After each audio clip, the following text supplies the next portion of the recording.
Today is May 29th, 2022.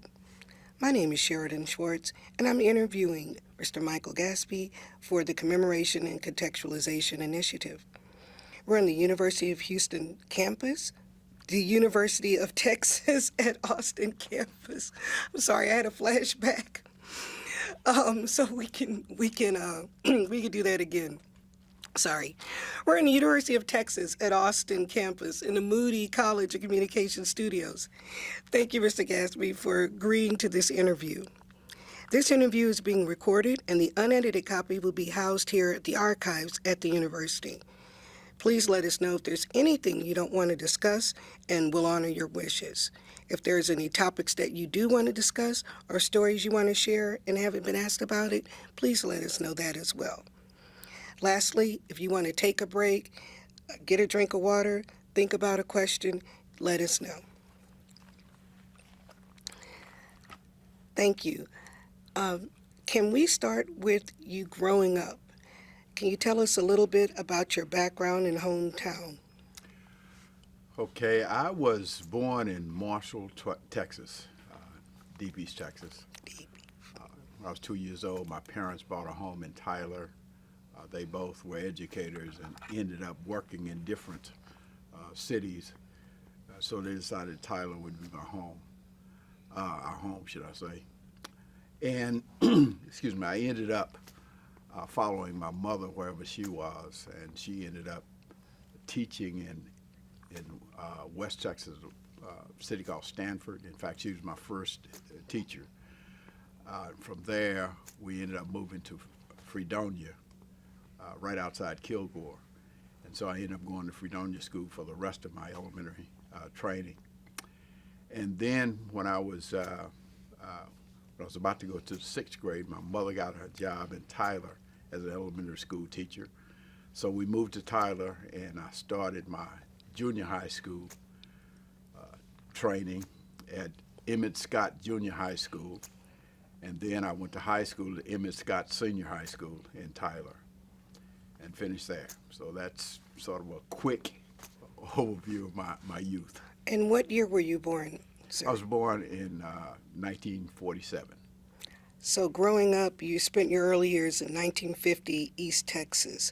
What, as a child, do you remember about what it was like to grow up as a young black man, a young black boy at that time? Were you conscious of race relations, or did you feel like you lived in a segregated or a separated kind of environment? You know, it's interesting when you ask that question, because on the one hand, you were aware of the fact that there were two worlds in which we were operating. However, because we, I guess you could say, knew the guidelines and limitations of how we should conduct ourselves and areas where there might be challenges, we, as you know, as African Americans, tend to be very creative in providing whatever nurturing is necessary for our youth, as well as our adults having an opportunity to enjoy life. So we had this, in effect, separate but worthwhile environment in which to grow up in. As I got older, it became clearer and clearer. For example, the movie, when I was real young, we had a theater in the black neighborhood, but eventually was closed down. And so if you wanted to go to the movie, you had to go to the one downtown. And we had to set up in the balcony, and they, of course, sit downstairs. Oftentimes, when you wanted to go into a place, you ended up having to go through the back door. Sure. The fountains, whenever you found, there was always one for colored, one for whites. So there were, in the end, there were occasions where we ended up in tense moments, coming in contact with each other. I don't know how many times I heard about a young black man being attacked or intimidated by whites. You know, but the interesting thing, particularly in athletics, you know, I played a little bit of football, a little bit of basketball, a little bit of baseball. And during the summers, you know, athletes want to compete.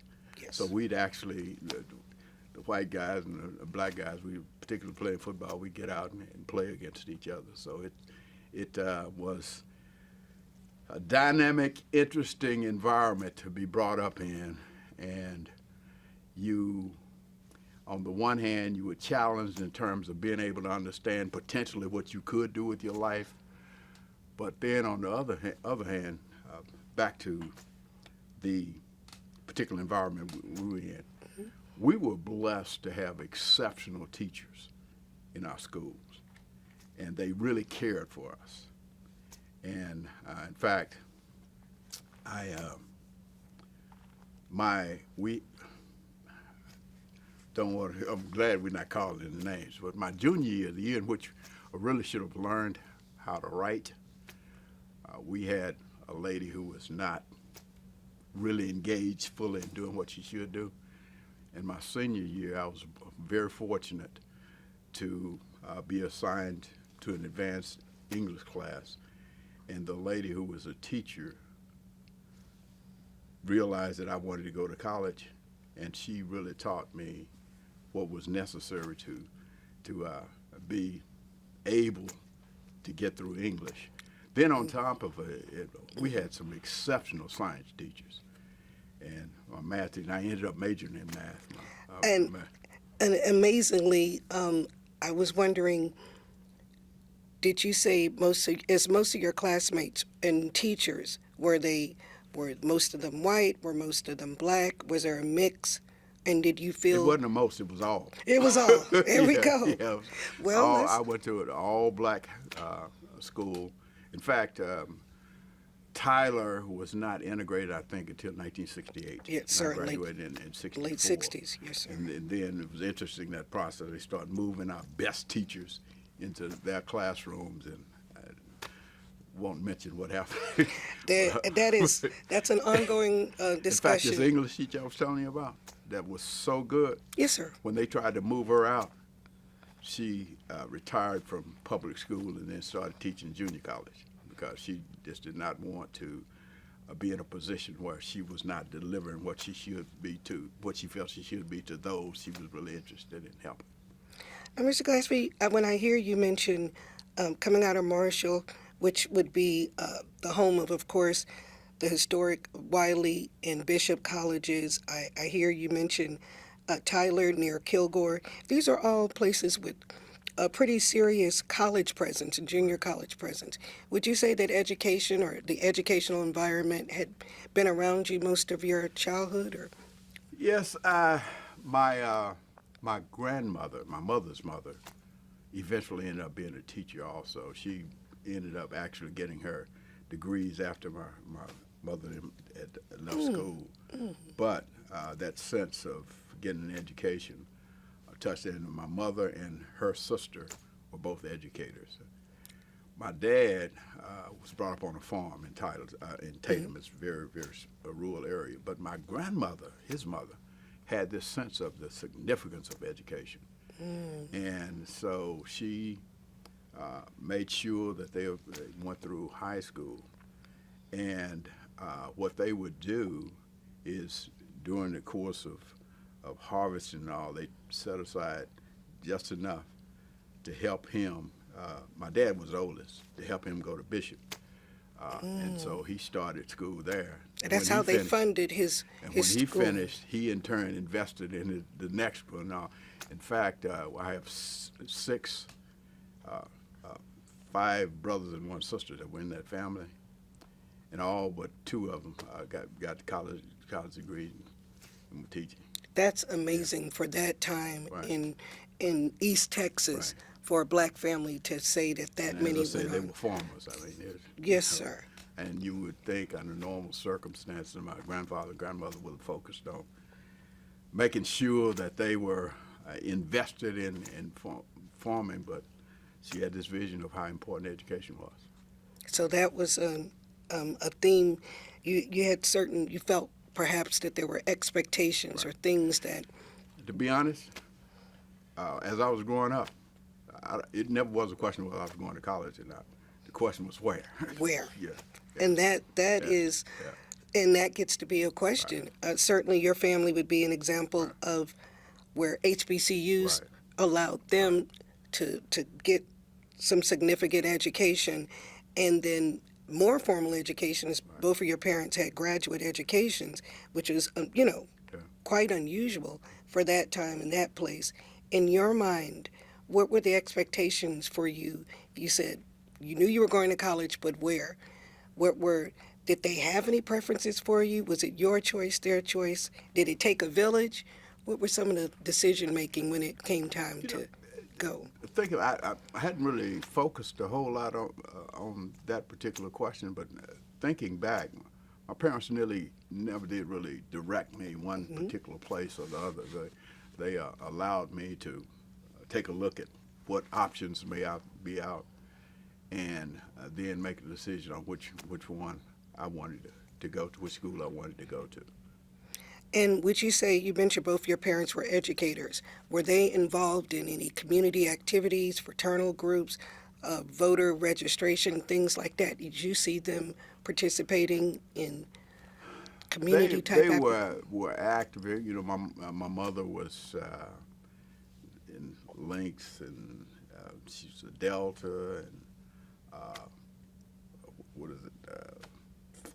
A number of organizations that, Yes.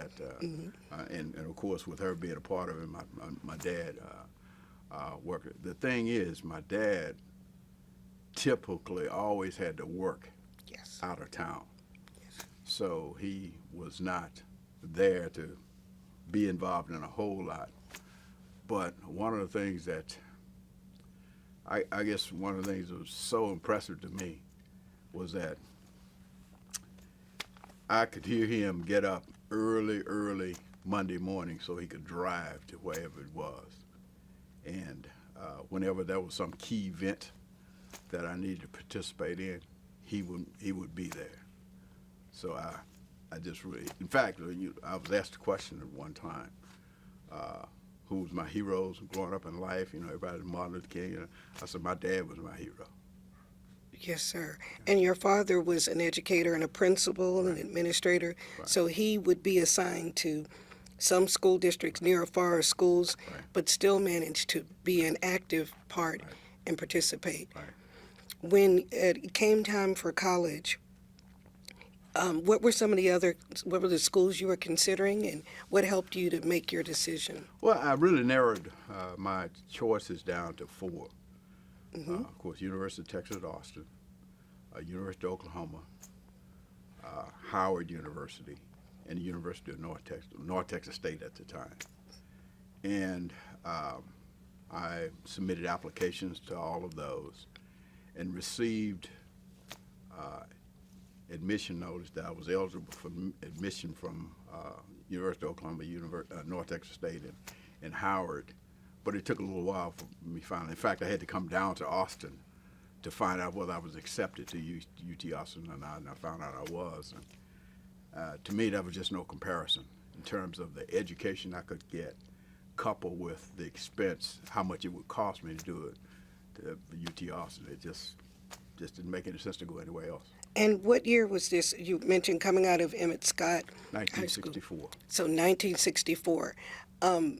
African Americans hadn't been attending UT very long in 1964. Were you aware of, even coming up as a young man, of some of the desegregation points, the Brown versus Board of Education, certainly the Sweat versus Painter, and those types of decisions or cases or things that led you to be able to have that opportunity? Yeah, I was aware of some of those things that were happening, but again, my focus was on where can I get the best education. Speaking of the limited number of us who were attending at the time, Yes. my memory serves me correctly. I think it was about 20,000 students here at UT, and then at best count it was 153 of us, and we pretty much knew everyone on campus. Yes, sir. A couple of handfuls. Yeah. Do you remember once you made your decision, you said that you had the amazing support of having your family actually come to help you find out Right. what the admissions decision was. once that decision was made, did your family ever express any concerns or any worries about what it was going to be like for you in this environment, or what UT Austin was going to be like for a young black man? No, I think my parents felt that I had grown to a point that I needed to be in a position where I could be as productive as possible in whatever endeavor I may have ventured into. Realistically speaking, when you think in terms of preparing yourself to move out and be productive, coming to a place like UT with just the different attitudes, personalities, opportunities, I felt it would position me so I would be well suited to be successful in life. And when you drove down to find out your admissions decision, was that your first time to have actually been to the campus, or to go to Austin or to the campus, or do you remember? I believe it was. You know, the amazing thing, of course, you was sister, you're aware of the fact that the university, the state of Texas, was here in Austin. Certainly. Of course, at that time, you know, they were national champions the year before in football. The Southwest Conference continues to come up in these three. Yes, sir. Yes, sir. Very conscious of all that. And as I said, when you start doing research on potentially where you should go to school, the things that I was interested in doing, UT would come to basically to the top of all of those. I felt that initially I wanted to possibly go into med school or something. But then after coming here, I took organic chemistry and realized that I didn't want to spend that much time in the lab. Yeah, well, that's a watershed course in helping people to make that decision. Yeah. But just because I wanted to do something technical, and this was just the best place for me to come. Now, we have this vision, right, of your family coming down to help you find out your admissions decision. Did you then go back home and then pack up and then they brought you back? How did you travel to start, and where did you stay once you got here? Well basically, we came here, understood that I'd been accepted, and got some explanation of things that I needed to do to prepare to come to school. So we began to set all those up, and went home. And I ended up saying there used to be some old Army barracks. Yes, sir. Off San Jacinto. Yes, sir. That's where I first stayed in San Jack, one of those. Wow. And one of the most fascinating things to me was this campus of 20,000 or so, and these 4 black guys end up in the same room. What are the odds, sir? What are the chances? Yeah. So tell us about your crew of guys that you end up with when you get here. Well, what I did, one was, of course, there were 4 of us from my high school. 4 of you from Emmett Scott ended up here? Scott. Wow, now that came is. together the time. It was 184 in our graduating class. And 4 of you ended up us, here. It was amazing to me. I think we were one of the higher number of students from any particular African American black school. Yes, sir. I can imagine. And two ladies and 2 of us guys. Of course, the 2 guys we ended up being roommates. We ended up with another one from Marshall, and then we ended up with a guy who was transferring from Texas Southern, who stayed. Texas State University for Negroes, then just about. Yeah, but yes, sir. But newly Texas Southern, right when you came in. That's amazing. Now, you mentioned 2 of your female classmates. Where did they stay at that time? There were limited options. I think they was it White or somewhere where Ms. Durham was. So they were in the co-op, the one co-op that allowed African American women to stay there. Right. So you're getting here. You're at this a different environment. Did you consider Austin to seem much larger? Did it seem kind of provincial? It's a huge flagship university, but as you mentioned, you also had a very small subset of people that you knew arriving there. Right. How did you create this sort of this core group? What did you find yourself doing once you settled in and got here?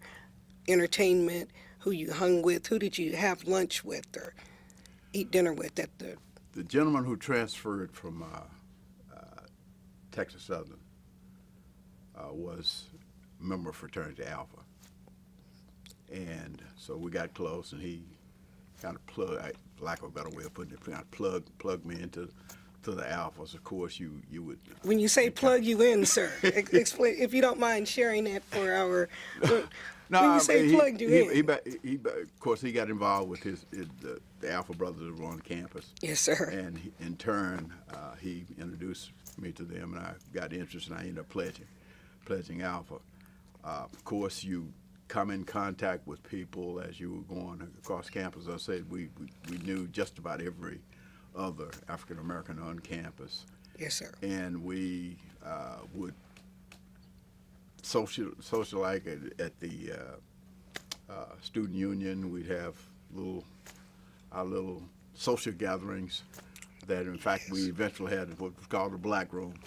That it was kind of our place that we would meet and interact with.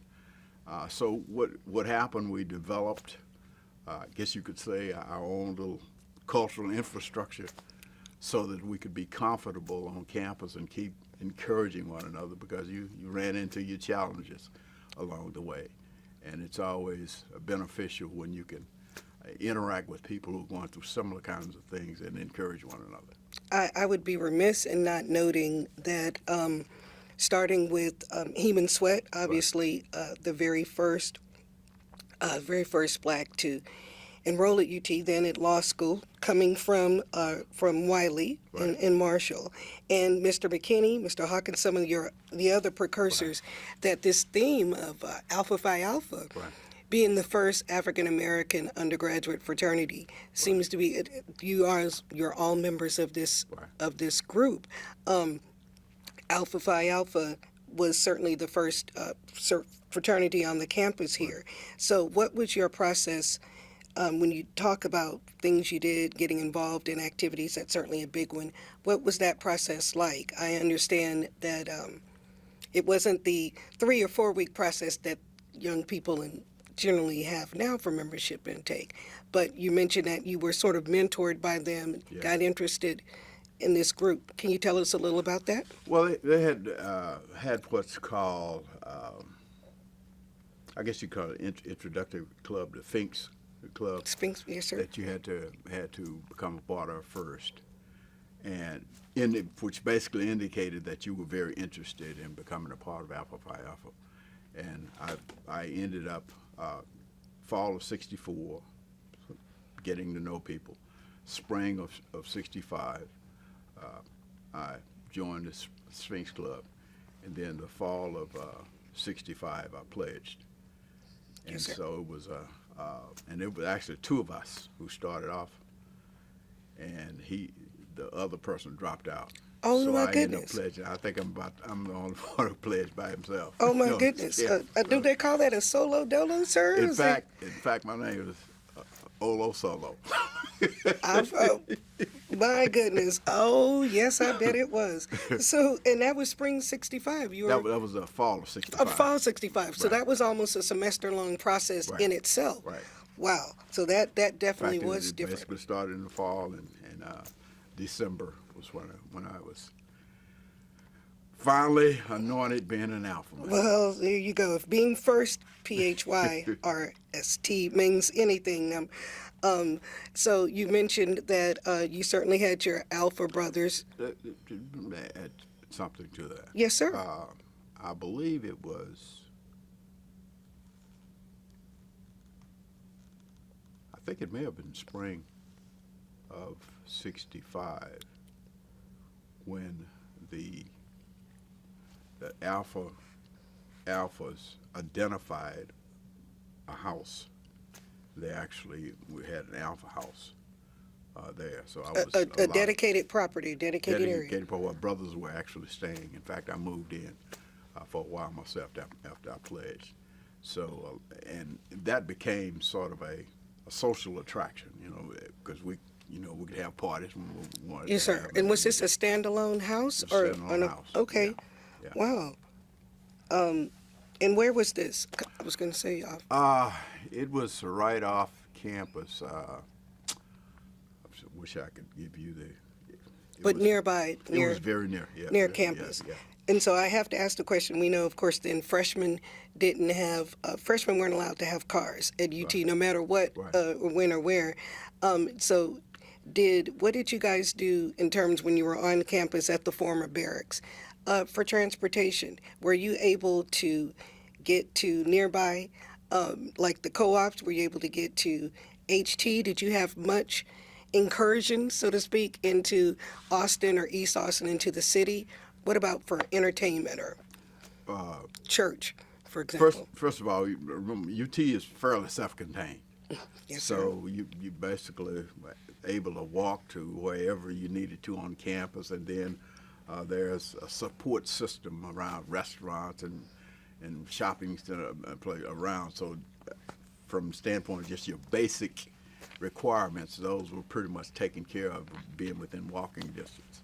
And then over time, as you got to know people who have had a vehicle, you ride over to East Austin to entertain yourself, to eat. In fact, there was a place called Pleasant Hill Restaurant that I got to know the lady there, and she just loved us, because we went to. In fact, she used to, when we go over there and eat, then she'd give us food to take back so we'd have something to eat. I was going to say. It was interesting, the encouragement you got from those in East Austin who recognized that you were trying to do it. In fact, it was a couple of times I almost got in a little trouble, and somebody was going to say, hey, he's going to school, leave him alone. Leave him alone. know. Did you feel like there were some spaces and some places in Austin, you mentioned Pleasant Hill, you mentioned East Austin, were there places that you felt more comfortable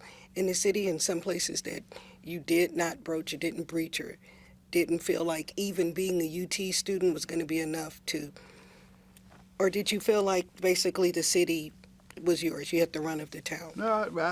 No question, there was a pull of magnetism towards East Austin, because that's a comfortable environment. That's an environment very similar to what you had been brought up in, and so as when opportunity, like for example, David Chapel Church. Sure. Went over to David Chapel to church.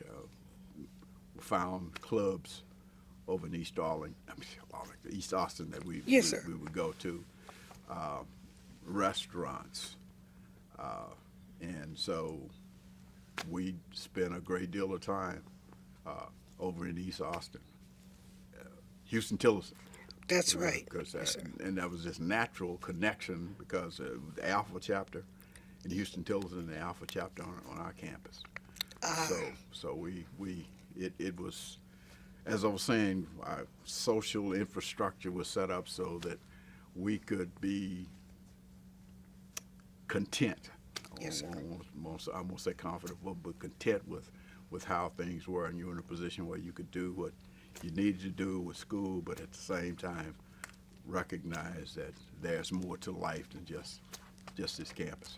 So you felt like you, if I'm understanding you, that you had a pretty full college experience socially, in terms of things you do, places to interact, getting down to HT, down the road. It was a fruitful life, but I wouldn't say full, because when you say full, you look at the totality of what you could be doing, and there are some things that you steer clear of. I won't necessarily say you couldn't do it, but you weren't very comfortable in doing some things. But there was a lot more that you were comfortable with it. We enjoyed. I've heard some things about, like, there were certain athletic things, certainly with the earlier precursors, that said they did not feel like they could go into the stadium and do this or that. But there were certain events like Texas Relays that they felt like Right. they could see friends from home, friends from other colleges, Right. that they would reach out. The Alphas apparently gave some very interesting parties during Texas Relays. So do you remember events like that or things like that where you could... I'll tell you, one of the transformational things that happened was when they integrated Texas Interscholastic League Yes, sir. basketball, Yes, and sir. Houston Wheatley came down to let people know what basketball was about. And they brought their fans, and of course, it created a whole different atmosphere with it. In fact, they would start saying Wheatley at the city limits. Shout out to Phyllis Wheatley High Yeah, School yes, in I mean, north it side was- of Houston. It was incredible. I mean, it was incredible the difference that experience made. In fact, that was a group of us that started going to the high school championships in '68 when Wheatley first came, Wow. and we went a string of about 30 years or so that we would go together because of that particular event. And still come back and meet Still up come, yeah. and kind of like mini reunion. It was actually still going until they moved it to San Antonio. That Right. I definitely, you mentioned a little bit about being a math major. Not something that people traditionally think of. I think of with the precursor. So I've been amazed at how many of you guys were interested in this program. Can you tell us what it was like to be a math major at that time in the 60s? What you felt like your experience was, professors, administrators. I will say that I've heard stories about Robert Lee Moore, or there were certain people that were not as welcome to the idea of having blacks in the math department. I don't know how much of these stories are anecdotal, but I get the impression that it was very much where you had to step out. And I will say, honestly, I'm thinking about Raymond Johnson, certainly who was the first black to go on to Rice University, who got his bachelor's in mathematics here, graduated in '63. Were you aware of some of the few of you that were like that? And what kind of interactions did you have maybe with your professors and department? Oh, yeah, it was very interesting, very interesting. Can't tell you how many times I actually knew, looking at the way they were grading it, I was graded down. In fact, one experience was just really, a professor gave me a grade lower than I thought I should have made. So I was going to ask him or question him about it, and I entered one door, and he happened to be coming in entering in the other door, and he turned and ran. You know, I never was able to Wow. get that rectified. You know. About what year are we talking? This was probably '67 or so. So, if the myth or some of the things that people have said about, oh, there were professors that said, I will never give a Negro student an A, no Negro students make it an A in my class. Do you believe that could be, that there's probably some... There's probably another interesting incident. We had an exam to take, and I was the first person to finish my exam. As I said, at high school, I had some exceptional teachers. Yes, sir. And so I finished the exam and turned it in, and the professor put it under the podium, so I put it on the podium, and came back the next day, next class, he graded the papers and handed everybody's paper out. Sure. So I asked him about mine. And he said, you must have not taken the exam. I said, yeah, I took the exam. In fact, you told me to put it on the podium. Looked on the podium, it was still there. Ooh. And he graded me in front of the class. I made 96. And the thing he took off from, I saw on somebody else's paper, he gave him credit. Subjective grading Right, at its yeah, finest. yeah. Wow. Well, and as a math major, you knew that didn't add up. Oh, no. Right. And I've heard some stories about that. I've heard about a Miss Vivian was one of the few, Vivian Malone, or was one of the few black females in that department that that she was listed, well, or considered kind of a resource. If in fact there were the stories about white fraternities and sororities having test banks and paper banks, I understand that the precursors, or that the earliest African American students didn't have those kinds of resources available. What are some things that you guys did to give yourselves even shot, to give yourselves self-directed resources or tutoring or mentoring or I think we would share with each other as much as possible experiences we had with professors. peer advising, like go this way, maybe so try that you this. know kind of what to expect when you came in contact with a professor, and also kind of understand, how they graded. And I tell you, and this is just as an aside. Yes, sir. As I said, my high school, I believe we had like 800 students, roughly 800 students at my high school. And so you can imagine, you and 20, maybe 25 people in each class. And so some of the early classes you go to 100, 150 people. In fact, I was one as large as 250. And I had an experience where a professor was calling the roll. So the first day he came in, they called the roll. Everyone was there. So the next day, he said he's going to call the roll, and if he missed your name, let him know. So he didn't call my name. So I left my professor. He said, "Glaspie, I know you here." I said, "Uh-oh," because I was the only one in the class. Oh, I bet that did a lot for your attendance, yeah, though. it did, yeah. Because you knew you were going to be That's missed. Right. That's right. You knew that if you didn't make it there.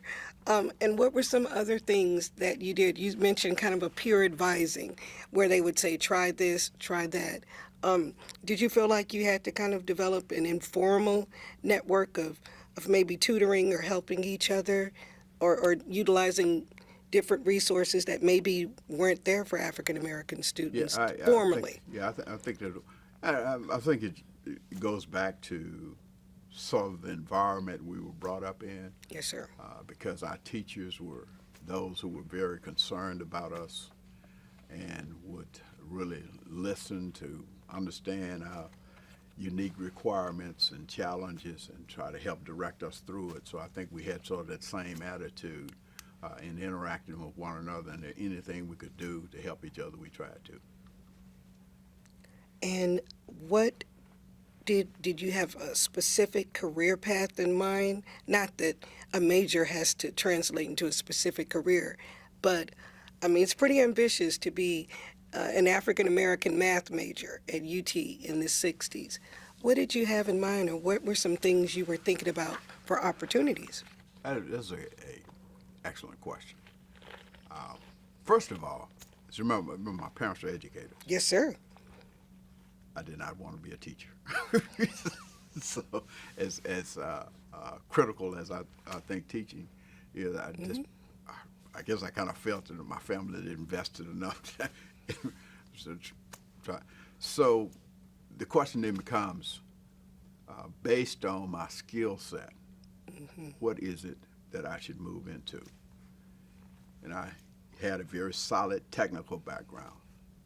But one thing I discovered, and as much as can be concerned about how I'd been treated by a number of professors I'd encountered, I had several of my professors were very interested in me and were very helpful.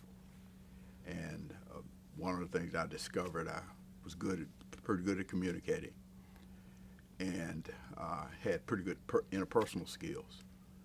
So how do you merge technical with interpersonal? And all of a sudden IBM steps into the picture. Because with marketing, it gave me a chance to take advantage of my interpersonal skills. But what I was marketing required me to have a technical awareness, because I was marketing large computers. And so it just kind of worked itself out. Worked itself out. Well, just like the preacher's kid, PK, that doesn't want to be a preacher, Right. so you thought in your mind that you weren't going to be an educator, which we're going to have some foreshadowing in a minute, because That's right. education ends up being this Right. common theme Right. for throughout what you do. But I have a question. So if you got to UT,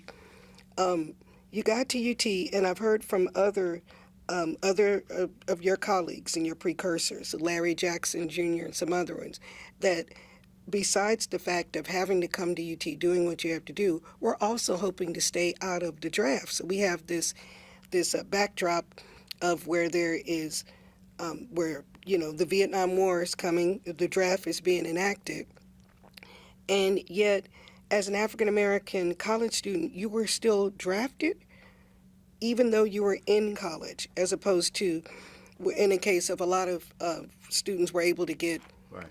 deferments or Right. things like that while they were in college. I've heard specifically in this project, African Americans saying college was not necessarily a way out Right. of the draft. Right. Can you tell us a little about that? Well, the interesting thing is what would they call it? The clerk, the person in charge of kind of overseeing who was being drafted in a particular area in Tyler. They have Well, draft boards and local. Yeah. Early on, there was this lady who was kind of, I guess, overseeing the whole thing, and she was very sensitive to people in college. And when I looked like I was going to be drafted, Your number was literally about to come up. Actually, that number stuff came up after. Later on. Yeah, Okay, yeah. I see. In fact, had that happened before, while I was draft eligible, I probably would have missed it because my number was kind of way up. But then there was a change. Someone else in that position who didn't, like, so what? And I was drafted. Wow. Yeah. So literally, even though you were a full-time student Right.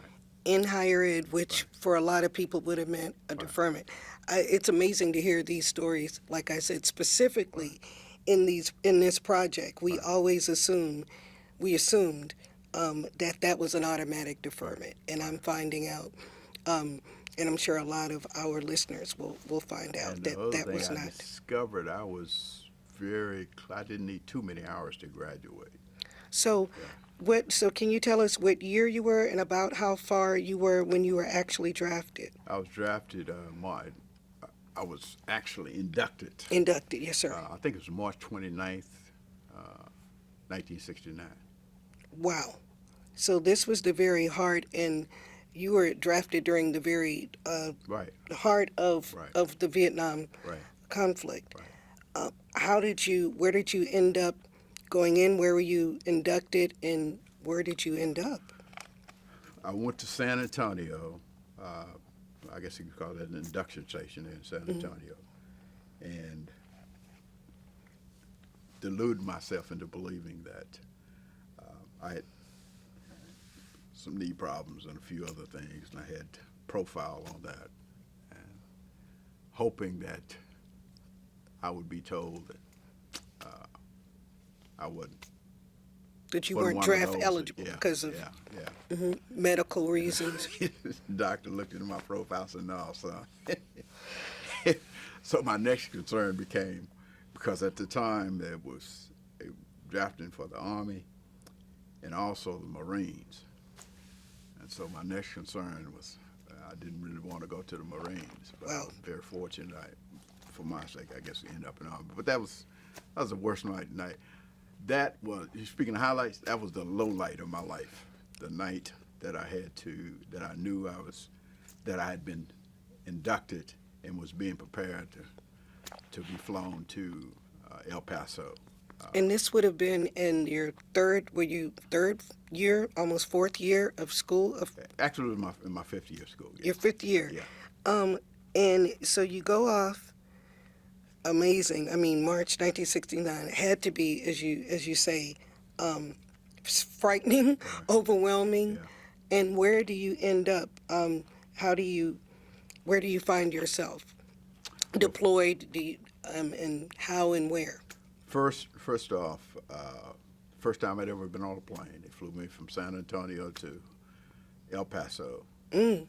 to go to Fort Bliss Two of our for my largest military entry-level bases. training. Hmm. And at the end of it, I was flown to Fort Ord, California, for infantry training because I was in fact, we went through just another aside.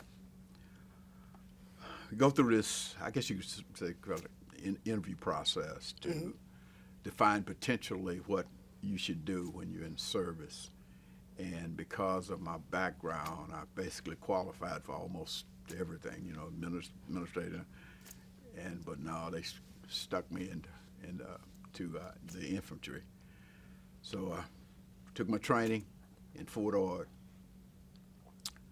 got my assignment to go to Vietnam.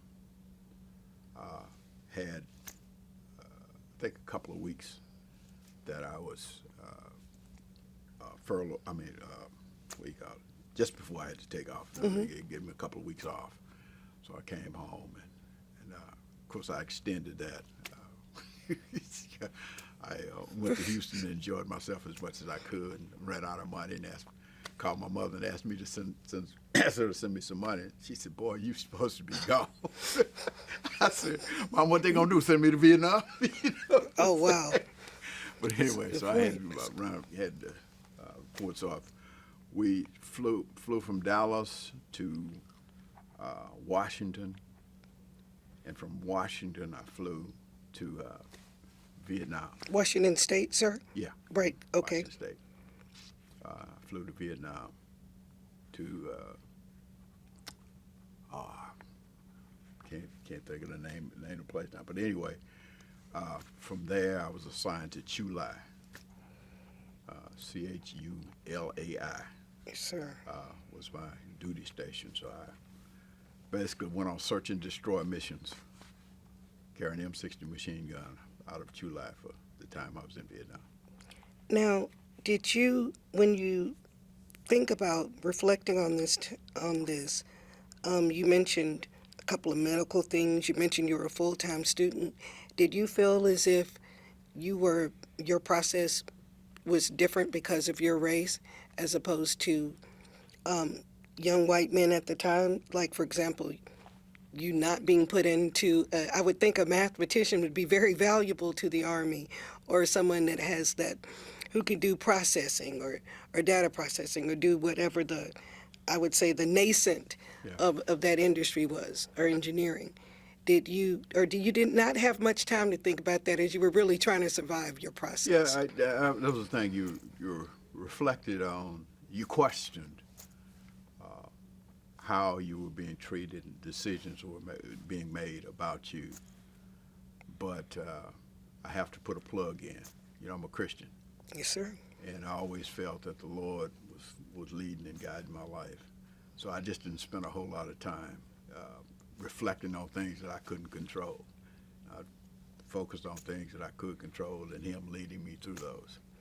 And what was your battalion or your assignment like? Would you say was it integrated, fully segregated? Was it a little bit of everything? Was it an all-black battalion?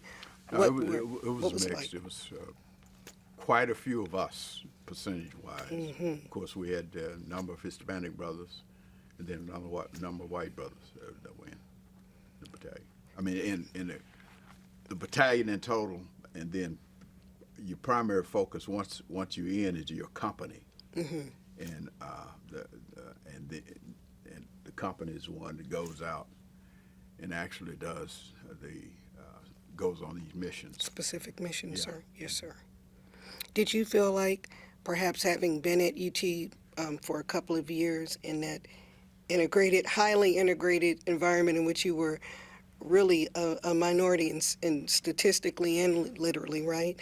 Do you feel like that maybe gave you a different perspective also going to the Army? I know for a lot of people that were interviewed, they said that was their first introduction to being in an integrated environment, integrated barracks, integrated mess halls, those types of things.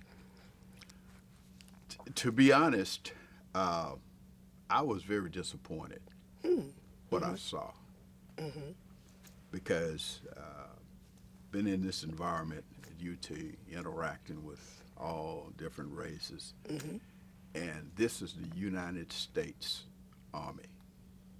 And my expectation was I will finally be in an environment where I'd be treated fairly, and everything would be on a level playing field. But I discovered very quickly that's not the case.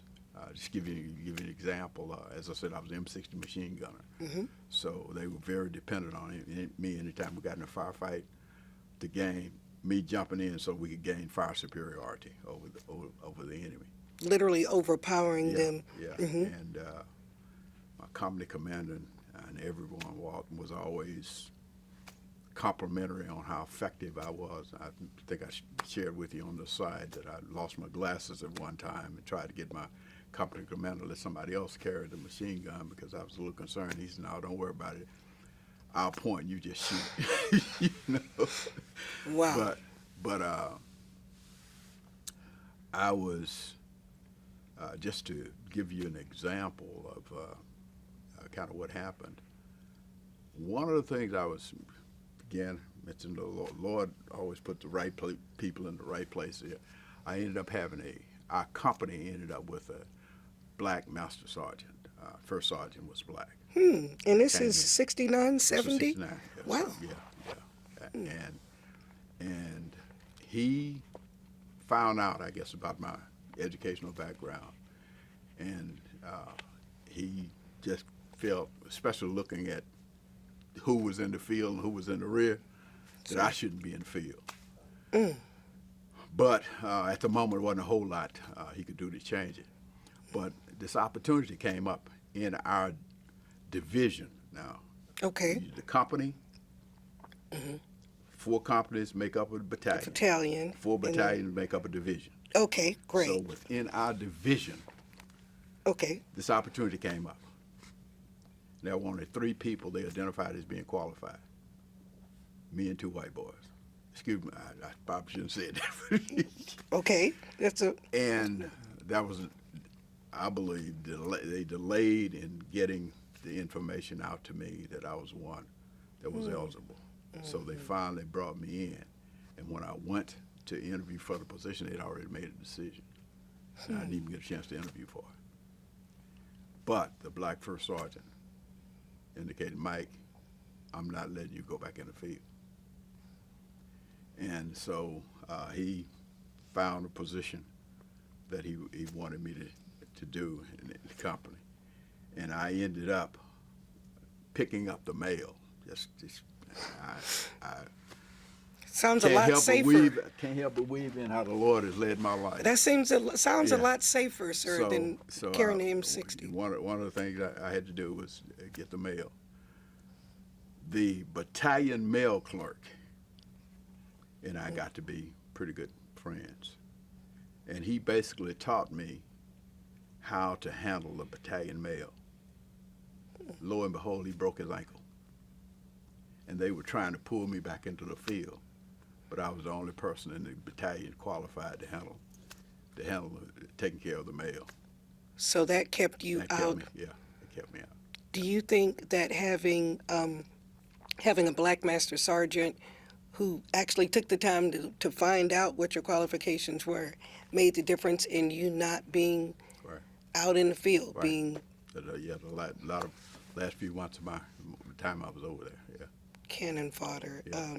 That's an amazing turn of events, Right. and it makes you think of what would have happened had he not been there. Oh, yeah. How did you? Where did you end your military career, and how did you end? At what level or what rank? I was a special force class. Another thing about my disappointment with the service, Yes, sir. after all the accolades I received for fighting out in the field, I don't know how many people were promoted to sergeant, but they didn't promote me. And nobody. Even fought as after much your as I did. commendations Right. and Yeah, right. Yeah. and would you have to think that Right. race played a part in that, Yeah. sir? Yep.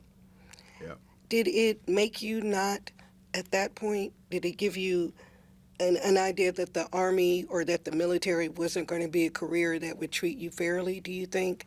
And Yeah, that because not, there'd been intimations sure, from them. Why don't you extend? And, absolutely. I said, no, I want out of here as quick as I can get.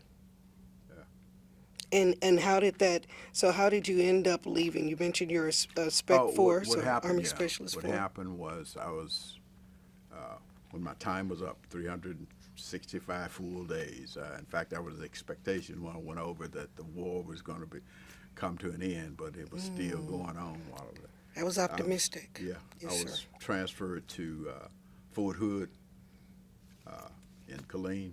So you got Just back stateside and back to Right, Texas. Right. And then I discovered that you could get it up to 90 days early to go back to school. And so I put in the application to be released so I could go back to UT, and I was able to get 83 days early to come back to school. And do you think that opportunity, had you been out in the fields, out in Vietnam, that opportunity probably would have been difficult for you to secure? You may not have even heard that Right. was an option, Right. Yeah. much less have the Right. time to put in the application, be able to do that. Right. Yeah. And so that allowed you to return back to UT. Right. So take us back to you getting back on campus after being deployed, after being in the military. Where are we? What year was it when you got back to campus at UT? January 4th, 71 was when I was Wow. released from the service. So that semester, I started back. So you returned to school. Fall semester, spring semester of 71, returned to school. And what was it like being back in the environment after seeing what you'd seen and experiencing what you experienced? It was totally different. I much more serious about life. It wasn't as easy to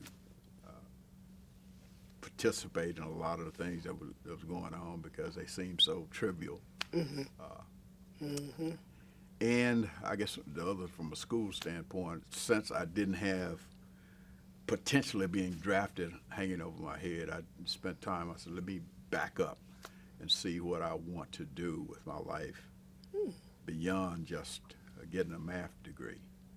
And so I just started taking classes just to get a better feel for In different the range. different major Going back to what I was saying earlier fields. about, I was comfortable with my technical background, but what I need to balance that with so I could be.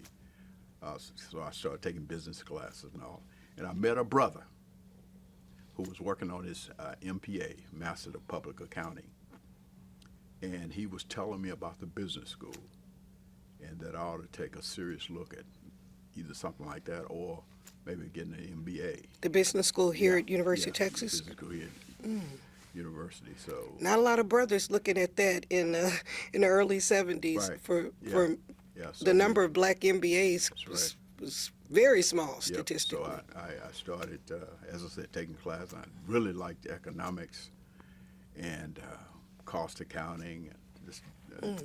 And so I began to expand my horizon.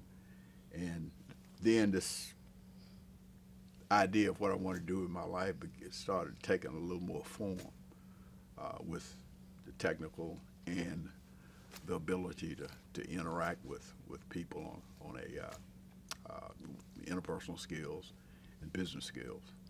So as you're coming up, you're finishing up this last year, when did you get the idea that IBM, or International Business Machines, as it was known, IBM for short, was a possibility as a place to go, as a career? Actually, it had been there for a while. In fact, I was accepted to a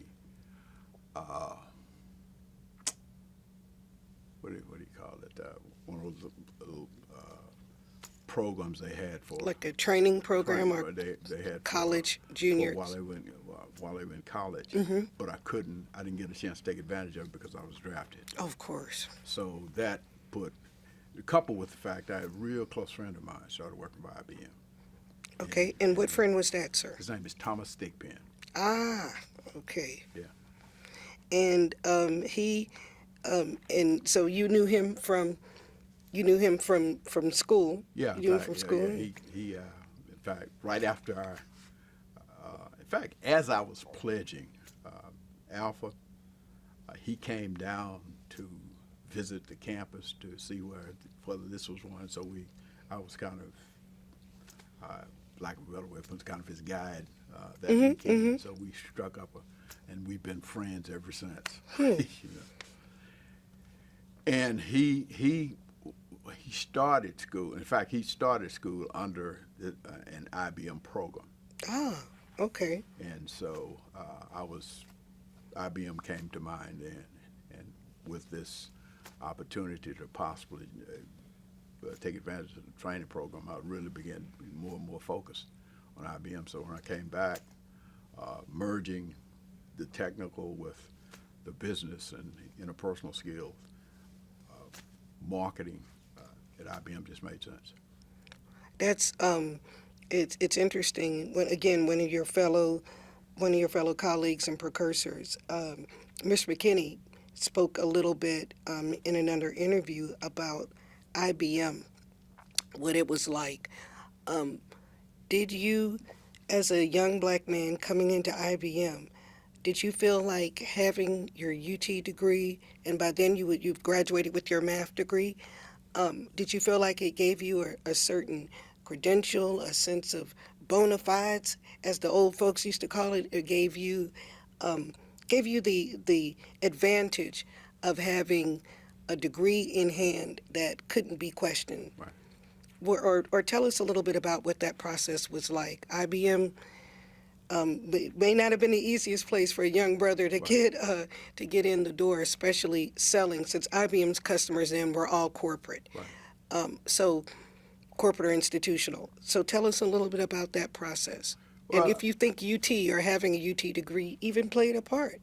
Well, that's one of, as I was alluding to earlier, when we were going through the process of assessing where I wanted to go to school, Mm-hmm. it was one of the things that I knew UT had this reputation that if you graduated from there, you were eligible. When I was in business school, one of the professors used to have what they call fireside chats where he bring us in. He made a very profound observation. He said, you know what college is all about? He said, we don't know what to do with 18-year-olds, and that gives them a chance to mature before we put them out on the world. Absolutely. That's a very good point. When you take under consideration the rigors that you had to go through in dealing with your classwork, it basically prepared you to analyze and think and position yourself so that you could adapt to most things. And that's typically what a company like that. Because you go to IBM, you went through, in fact, it's called paint them blue. You had to go through the process of training there as to what they expected of you and how you should conduct yourself and interact with. Very similar to a pledge process or an intake process to kind of get you thinking, to think like Big Blue, which is, and that I've heard that's a very comprehensive process indeed. It is very comprehensive. So if you're painting the picture of us, you have your newly minted UT degree. You're starting in this into a program there at IBM. At what point did you decide to fully go back formally to business school? And was IBM, you're here in Austin, I'm assuming. So was IBM supportive of that, or was this something you knew you were going to have to do despite? Tell us a little bit about that. Actually, I'd started my MBA before IBM. And I'd completed my classwork. I see. And I just had my thesis to do. And so IBM was very supportive of the idea of me finishing my thesis. Wow. But, of course, you can imagine that was a challenge, all the training you had to go through. And then when I finally started, the responsibilities relative to interacting with customers, it was a pretty tough process, but I just put too much time into it not to let it go. So can you tell us about what you studied when you finished? And you mentioned your thesis. What was your field of study, and what were you writing about? Or at least break it down Yeah, where I could understand a humanities yeah. person. Actually, what interestingly, I took a class in insurance, Mm-hmm. and my professor was Dr. Cox, and I don't know, for some reason I kind of got fascinated with. Plus, he took a very personal interest in me. He was one of those I indicated that I can't say I had a bad experience all the way through, because there was several. In fact, I had a history professor that pulled me to the side once, after I'd gone through his class, and he said, "Glaspie, I'm very impressed with your writing. Say, if you would like, I can help you get into law school." Wow. I That's a actually, tremendous actually, endorsement. I actually, yeah. But anyway, I don't know. I got fascinated with Dr. Cox, and I got close, and so I had to have someone to oversee the writing of my thesis. So I asked him if he would do it. He said yes. And so what we ended up doing was some analysis on insurance, insurance actuaries, reflecting whether the prices that were being charged were realistic and all. It was pretty interesting. The perfect for Yeah. someone with a numbers background Right, like yeah, you, right, right? Running the numbers, right, running the odds, right, actuarial, right, and then the commercial applications of that. right. Yeah. Wow, that's and was it Dr. Cox himself who he supervised Yeah, your? he did. Yes, he Was did. your wow? So you kind of are describing sort of a professional academic mentoring relationship Right. of what I'm hearing. Right. And do you feel like, again, he had to be aware that you came out of UT undergrad? Here you were, this young IBM exec on the rise. Do you feel like that gave you a Well, sense of actually, advantage? that was pre. Oh, that was before you got to Before IBM. I got to IBM. Yeah, I So was you pre. went. So if I understand So you here's, correctly, here's what I did. Came back, just took some classes to Yes, sir. understand what I might really want to do with dipping my your toe life. in the Yeah. water, so to speak. Then discovered that business school was something that after the relationship I had with the brother I was telling you about, I took a look at possibly getting an MBA, and was attracted to that. And so I finally finished my undergraduate work for my math degree, and was accepted into the business school. Dr. Witt, Oh, okay. who ended up as being the president of Alabama. Yes, sir. He was my advisor who actually okayed me going to the business school. Really? Yeah. Okay. Yep. And now, were you paying for this out of pocket? I know, I'm assuming there was not a fellowship, or was there I was, nothing? You were, fortunately, the GI Bill was Okay. was there. Of course. That was when before Uncle Sam and after Uncle Sam. Before Uncle Sam, I had to work, Yes. like crazy to try to be able to pay for schooling and living conditions. All after Uncle Sam, I had to work, but not like crazy because I had the GI Bill. and did you realize as you were coming in, did you feel the palpable difference where you had a family, and blessed certainly to have a family that could help you and support you, but did you feel like your experience in that sense was different from some of the students who came, party all the time, pick up the phone, could ask for more money?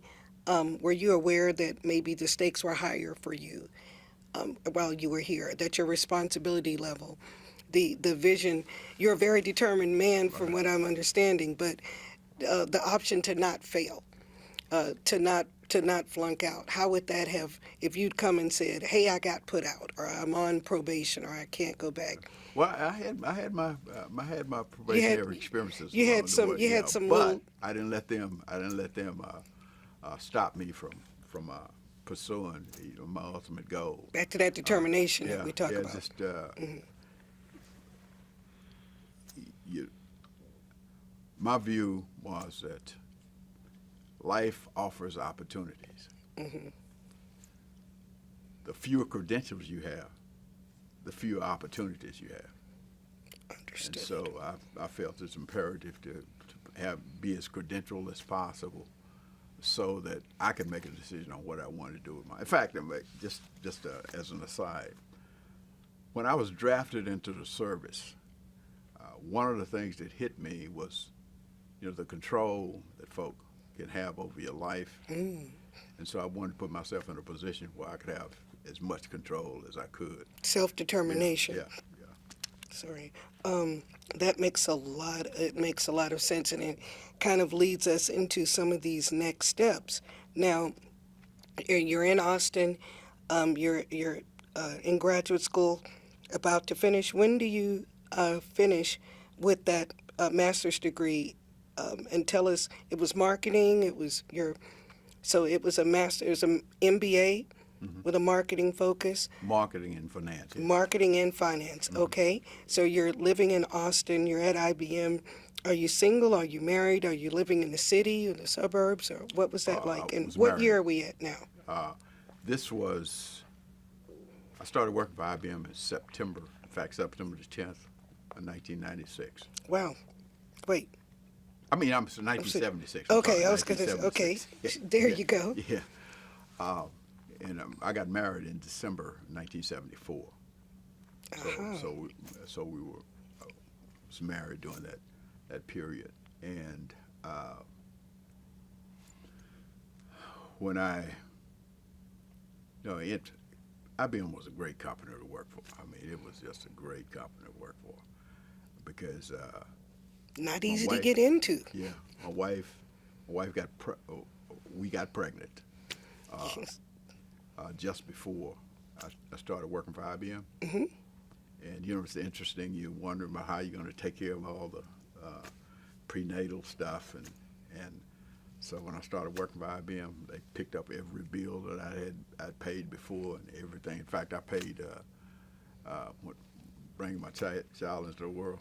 I ended up paying $5.80 because the benefits were that strong. Yeah, because she was in a kind of private room, and I had to pay for the TV.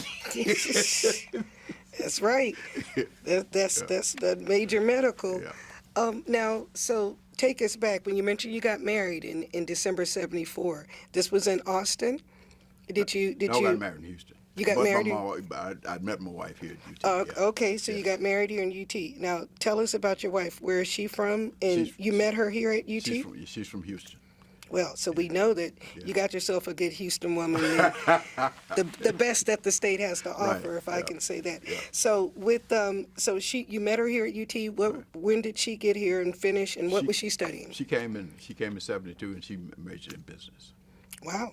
Okay. And in fact, she came here originally. Interesting, as I've said, I started off with this idea of potentially going to med school, and she came here intending to go to nursing school. And just to show you how paths, and she was thinking originally about possibly going to Texas Women, and I was, as I said, North Texas State was one, so we may have met anyway. Well, and if not Denton, where? Right. But so here you are in Austin. You said, so you met her here on campus. Was she in any organizations as well, or did she live in the women's co-op? She lived in Kensaw. Oh. Okay, so she was one of the first African American precursors in living in a traditional dorm as a student. Can you tell us a little bit about your courtship here in Austin? Did you know she was the one? And if so, how did you decide? I was stunned when I first saw her. Stunned. Is that a technical term, sir? That's a mathematics term? I don't know if that's a technical or mathematics, yes, but I was stunned. And so she immediately had my attention. Okay. And it took me a little while to get her attention. There you go. But, after all the years of marketing and military and all of that. You put together a good package, That's right. your marketing package. Right. There you go. That brochure was good. That's right. So with that, So you get married in December of '74. Now, has she finished then? No, no, she hadn't. She No, would have still been, if she yeah, got here in '72, so she was yeah, still an right, undergrad. yeah, yeah, So that was, so you have that responsibility of her still being in right, school. right, I'm sure her family was intent on her continuing right, her schooling yeah, and finishing. right, right. Well, she actually, and she had actually halted going to school for a while, Hmm. and I guess we were kind of focusing on me finishing. Hmm. And then, as I was near, I said, "You know, you got to go on and finish this thing." So she took a little while. In fact, she finished in '78. Hmm. Uh, So, but so you guys we had went for one child by then, or two? You had one we child? had one then, One, and okay. then we had our second in '79. Wow. So so she had a small child and then one coming on the ways. Yeah. That's a handful Yeah. as a married woman, to do that and to be a mom Right. and to finish up in a demanding program Right. and being a precursor. So that is definitely an encouragement for people to look at, to hear her story, to see what it was like on the other hand. So tell us a little bit about what was life like in Austin. You're now a two-time UT graduate. You've got this corporate job. What do you think life was like and opportunity was like as African Americans, young African American couple? Where did you feel like you could find to live, a good place, looking for a nice home? You have a baby, and later on the way. What was that process like? Now, just thinking through my life, Hmm. I'd always lived in a black community. Yes, sir. So when we were looking at a home, we looked in East Austin. Hmm. And so we bought a home in East Austin. And interestingly, I was moved from Austin to Waco With IBM? with IBM. Okay. And that was the first time we lived in an integrated neighborhood. Really? Now, what year was this, Mr. This Glaspie? was 1980. Mm. Yeah. And so Waco was integrated. You lived in an integrated neighborhood. Yeah. Did you feel the weight or the fact that it was? Well, you sensed it, but the interesting thing is I was assigned to work with a gentleman who lived in Waco. Hmm. We were partners in the terror because Waco, as you can imagine, because of the size of it, we had a sub office there, but he had responsibility for all the large system customers in that area. And our branch manager felt that there was too much opportunity for us to not have someone else. That there was the territory was Right, big enough right. to have In fact, two. we grew the territory in my 2 years there, I think about 50-60%. Wow. You know, in terms of return for IBM. And because of working with him, it turned out his wife was a real estate agent. And of course, he was white. And so his wife ended up finding a place close to where they lived. Well, relocation. That's right. There you go. So that's and I guess because of a relationship with them, I felt fairly comfortable. Sure. I never really was any concern about it. It was in actually Hewitt, right outside Waco. Oh, okay, sure. Yeah, Right in yeah, the so- suburbs, kind of a bedroom Yeah. community. Now, how long were you there, and then how to take us on to your 2 years. next stop? 2 years there, and then I was promoted to a position reporting to headquarters in Atlanta, but they allowed me to live in Dallas, Hmm. the Dallas area. So we ended up finding a home in Arlington. And Arlington that's the first time I'd come in contact with a city that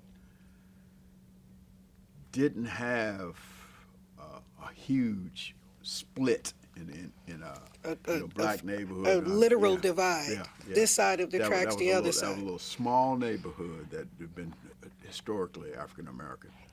But other than that, people were kind of scattered around the city. Even though that was and one of the things we discovered, some research we did recently, there had been sort of area defined that they were trying to move as many African Americans into as possible, but it was still somewhat integrated neighborhood. And I ended up, of course, in fact, I think we were the only black family when in that neighborhood originally when we moved to Arlington. And this was Arlington proper, within the city Right. of Arlington Yes. itself.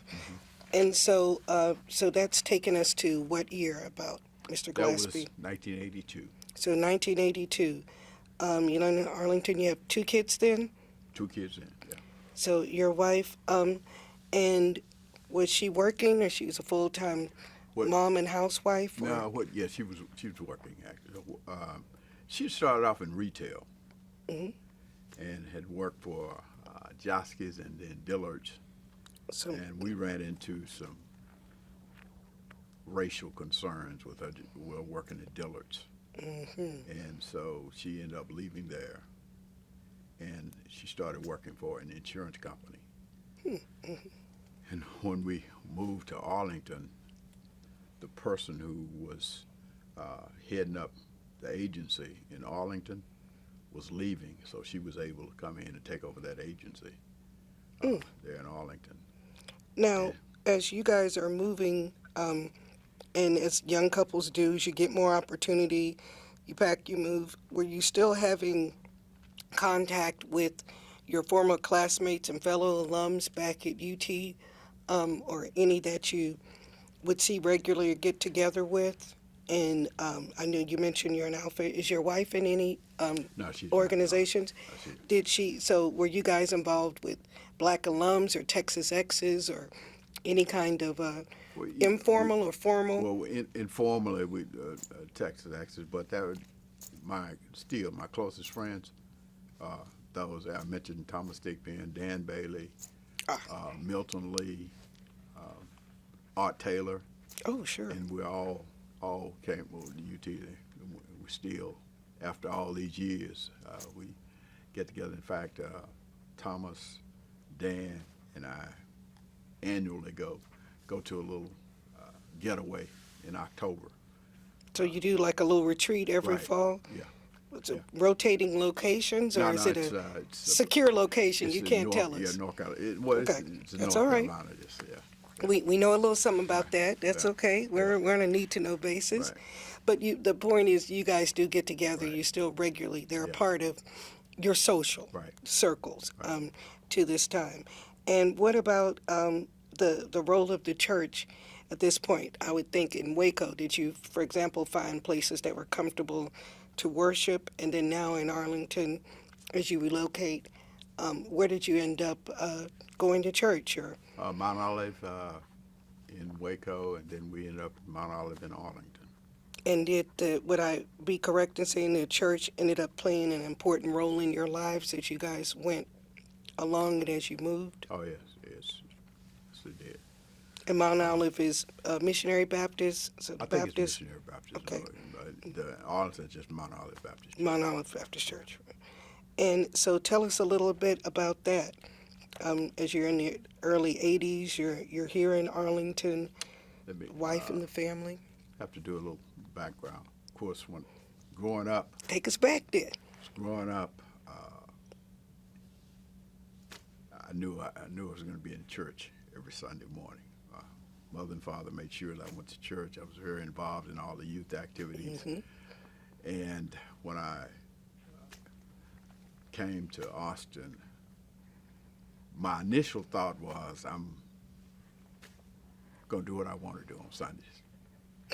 But then I would wake up on Sunday morning and I'd have this pool that I needed, so I would go to church. That's pretty much what I did, just went to church on Sundays. After coming back, after getting married, my wife, grandfather had been a pastor, so she had really been heavily involved in church, all of her life. So she was we'd wake up Sunday morning. Sometimes I wouldn't feel like going. She was off to church, and then just say, I cannot have my wife in church and me not be there. So Right. it drew me, and kind of the same thing in Waco. And then when we moved to Arlington, joined the church, and they had this early service, 8 o'clock service, and the 11 o'clock service. And I said, whoa, this is made for me. Come to 8 o'clock service and go do my thing. And nothing happened for a while. Right after next 8 to o'clock. Faith is football Yeah, in Texas. So, it but was you, about 11 o'clock before I said, well, I might as well start going to Sunday school.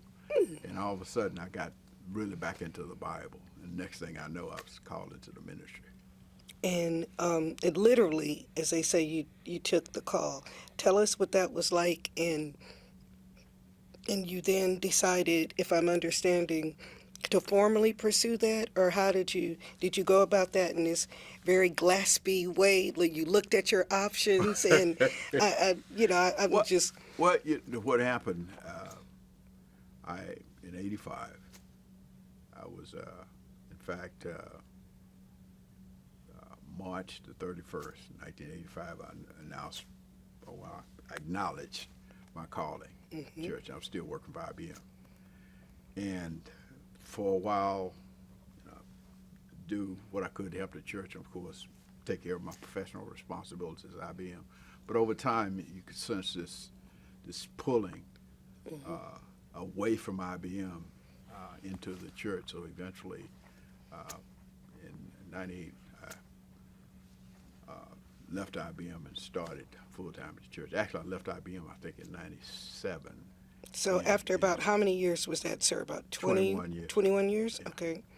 And then for a few months, my pastor had, I was at the time part-time minister of Christian education. And there were some other churches. That was another church that was looking at me, and he didn't want to have me full-time, and all of a sudden someone take me. So you were a took me top away. draft pick. He didn't want to get you.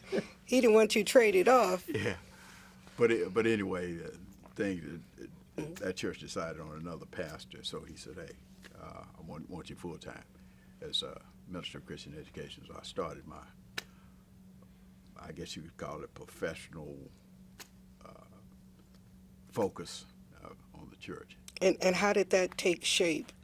Did you decide to go get formal education once you had the call? And what were those conversations like? Actually, I'd already once I accepted my call into the ministry. Not very long thereafter, I started some formal training at Southern Bible Institute. In fact, Southern Bible Institute in college now. And after, I guess about a year or so, I went to Dallas Baptist University to work on a master's. Excuse me. And didn't get a chance to finish it. And went back to Southern Bible and finished bachelor there, and then was B.H. Carroll Theological Institute. They started a school, which is kind of a spin-off from Southwestern Theological Seminary in Fort Worth, as well now. Sure. And so I started there, and that's where I got my master's. Certainly the spiritual and academic home of quite a few prominent pastors. Yeah. So did you go back and study? Were you studying, were these degrees in divinity, in theology, in ministry? In Southern Bible Institute, it was biblical studies, Biblical studies. and in B.H. Carroll in religion, basically just studying theology in general. And so what degree did you end up getting from Carroll? A master's in religion, M.A. in religion. So now we've got a bachelor's. I'm gonna try to keep up. We got the bachelor's in mathematics and the MBA from UT. Right. and then you went back, continued your education with a bachelor's in biblical studies, Right. and then a master's in religion. Right. At what point then, now as you've done this, so now you've done a formal kind of a theological education as you are working for the church, acting, as you said, in different, I guess, in different roles, the church, Christian education, pastorship. When did you now then feel the call to public service? Actually, that happened while, I guess, our kids started school. Sorry. It's in the sort of mid-'80s. Our oldest daughter Okay. started public school. And, of course, you're involved in what she's doing and understanding what support she needs. Now, and so we're in the mid '80s. So tell us about you have two children, Two right? children. Okay. Yeah. And so they're starting school. You're saying in the Arlington public schools. Right. And when you say involved, so more than just the PTA or PTO or being a room parent, or what level of involvement would you say? My wife was involved in PTA. Mm-hmm. I was more issue focused. If something would come up, I'd have to go deal with it.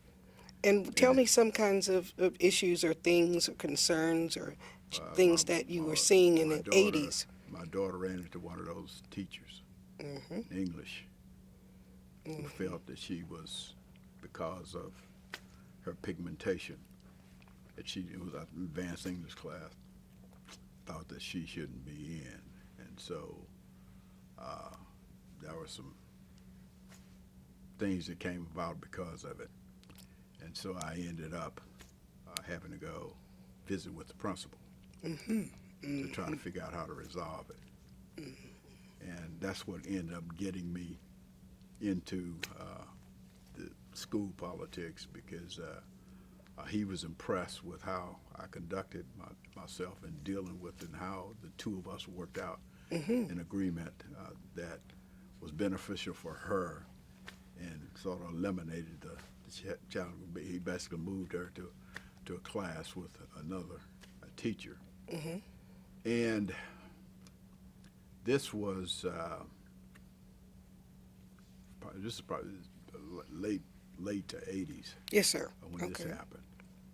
And not long thereafter, he gave me a call and said that the school district was putting together a committee to take a look at all the facilities in our school district, to make recommendations on what renovations we may need to make, what improvements in other areas, and what new facilities we may have to build. Maintenance, building, comprehensive plans. So he asked he wanted someone to represent our area.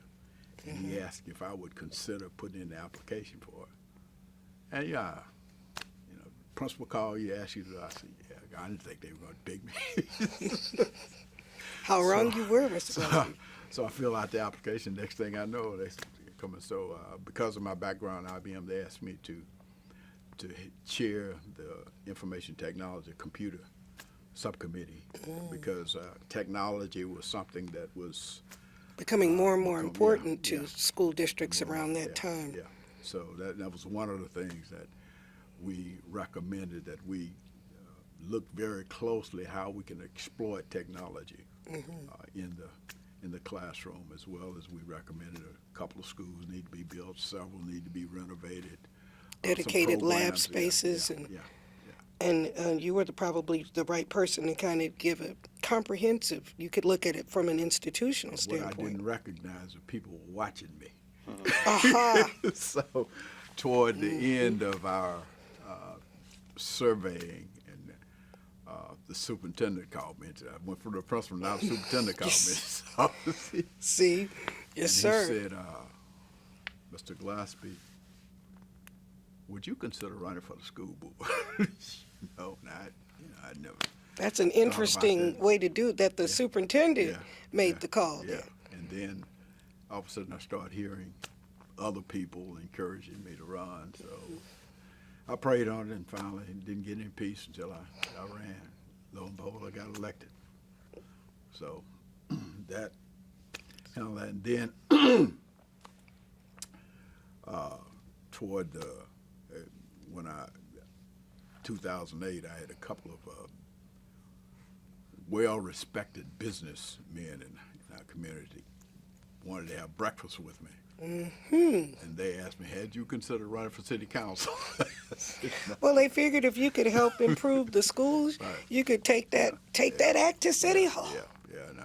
First time I ran, a gentleman beat me out, but one of the guys who was on the council at the time got very sick.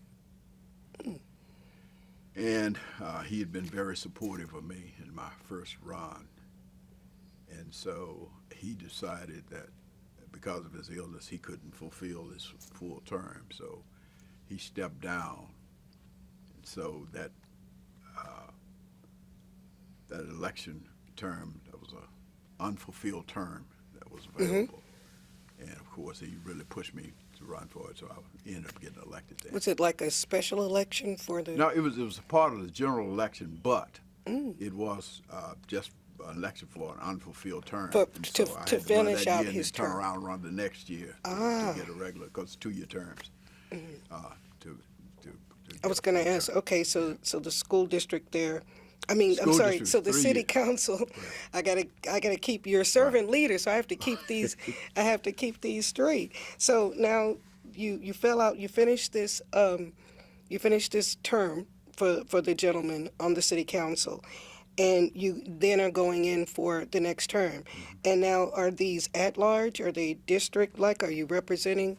What's that process like? The way Arlington is structured, at one time, all 9 positions were at large, but then there was some concern about representation. Representation. It's going to keep coming up, sir. So Yes, sir. so what was decided was sort of a hybrid, and you'd have 4 at-large positions, including the mayor, and then 5 districts Right. that were elected. And I was elected for one of those at-large positions.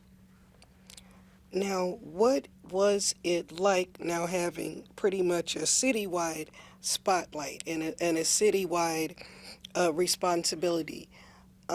Tell us a little bit about that, and how you think your experiences up to then prepared you for representing a growing city.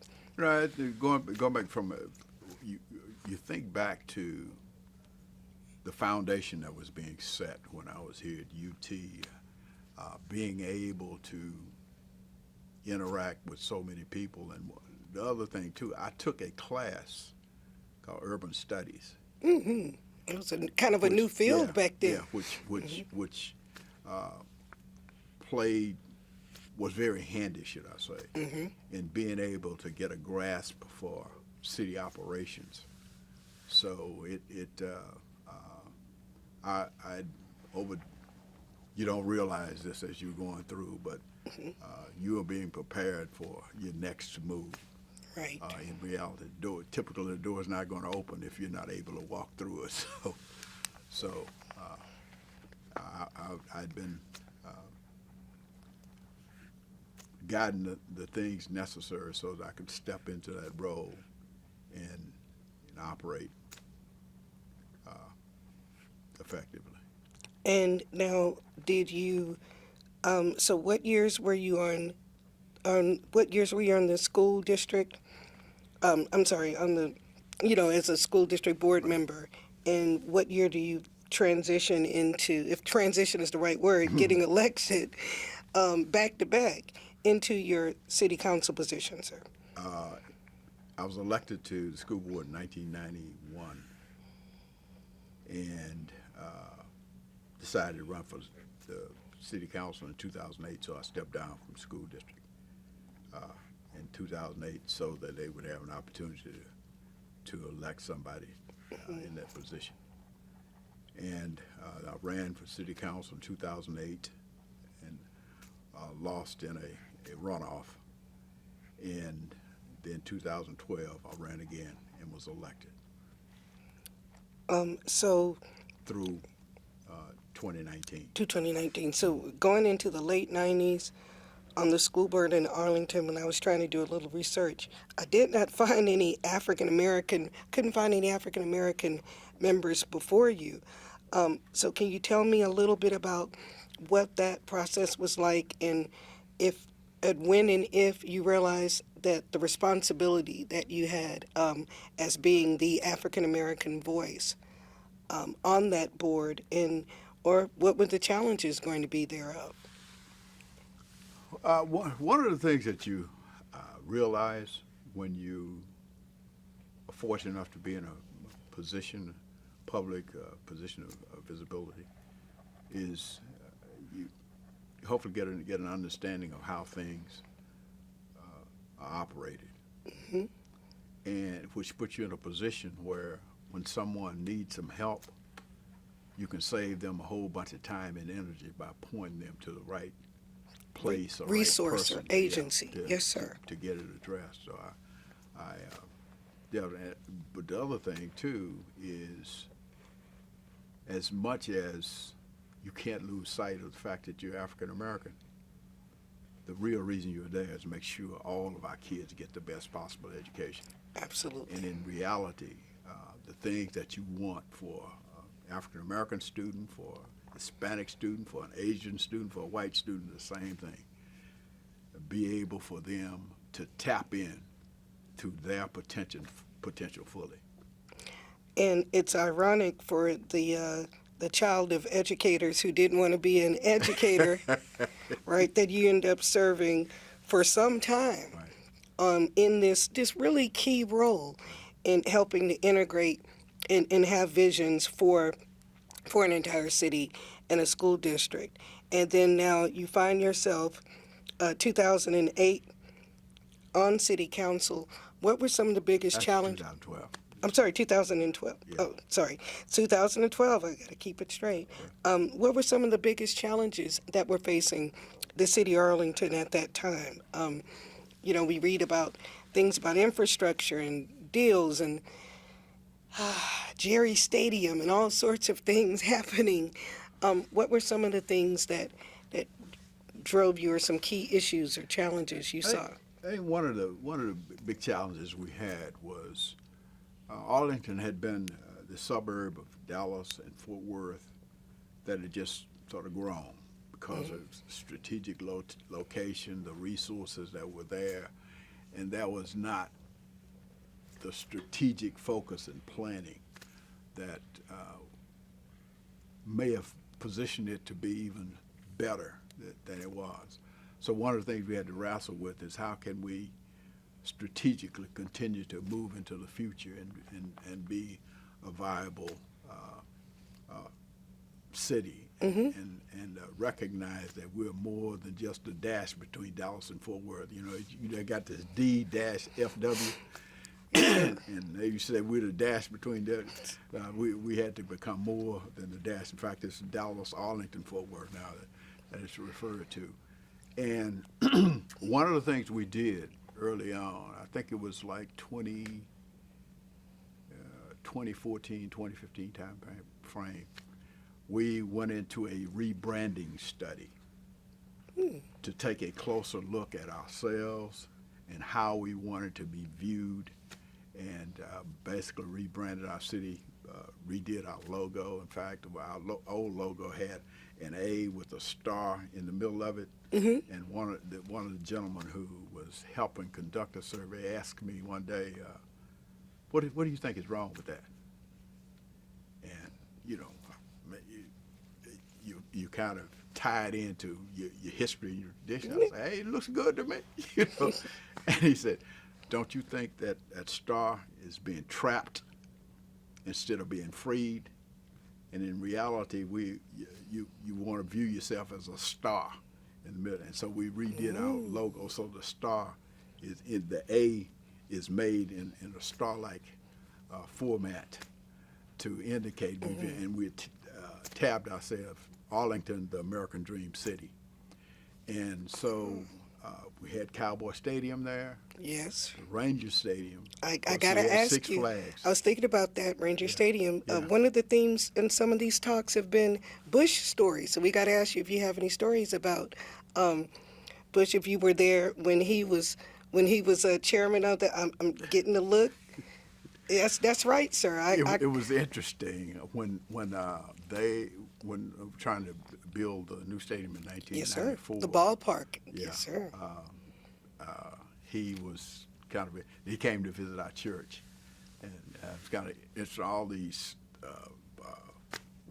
protectors that we came into, and but he was he's a very warm person. About what year would this have been, sir? This was probably in 1993, early 90s when that happened. And of course, when Jerry Jones was getting ready to try to build a stadium, and we had to pass an okay A for referendum. bonds to do it. He entertained us. Came and picked How did us up that and- manifest, sir? Go ahead. What he did was he came.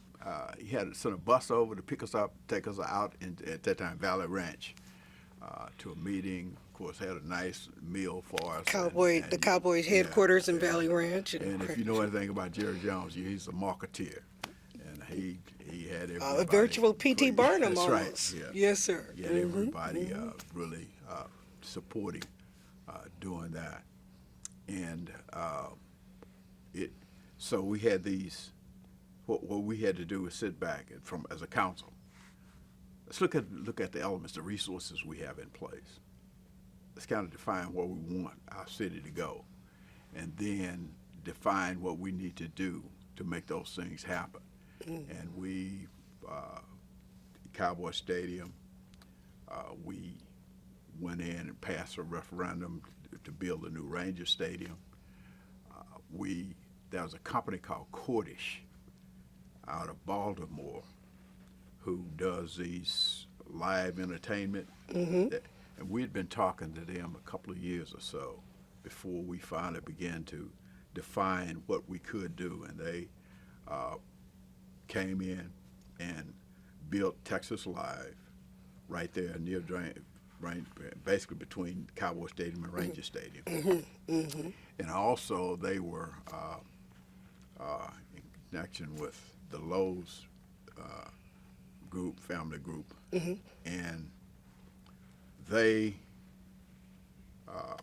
we worked out an arrangement to build a hotel. One of the things that we were shortchanged on, when you think in terms of, we recognize the importance of our entertainment district. So we needed to make it as viable as possible. And one of the big things that was lacking, we really didn't have a luxury hotel. And so we worked out an agreement because of the relationship between the Cordish family and the family who owned the Lowe's. I'll think of their name in a minute. They decided to build this hotel called Lowe's Live, right next to Texas Live. So all of a sudden we have a luxury 300-room hotel to begin to draw. And if you're familiar with real estate, this whole concept of comparables. Yes, sir. You know, as you build something, What are the comps? your Yes, sir. position so that you can build other things. So Yes. now we ended up in that area probably about $5 billion worth of economic development in that particular area, which then began to impact, other things that we were doing in the city. One of the things too is because of our entertainment district being such a big driver, over 50% of our sales tax revenue comes from outside Really? Arlington. Wow. So that put us in a position where, in fact, one of the mayor that I was on the council with, who just left, had coined this phrase, other folks' money, that he'd emphasized.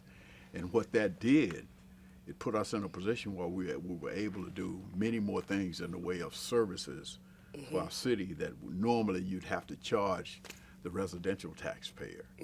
So it just put us in a position where we could just continue to grow, and we continue to attract businesses that come. GM, for example, did I think it's $1.3 billion expansion of their plant there. So it was the guy who was deputy city manager when I was getting ready to leave the council. He looked at me and said, "Man, you have been a part of something that the average council person doesn't get a chance to see it all." Because we, as I said, we $5 billion plus worth of economic development Of projects that were you could manifest palpable, actual tangible projects. Right. Yeah. And do you find that that's something that appeals to you, being able to see a project to completion, being able to see that vision, the vision that you had, both, I guess, in the school district? It is amazing. It is amazing to be able to see things that you were part of, the decision that we would want to make this happen, and to see it actually come into existence. It is really.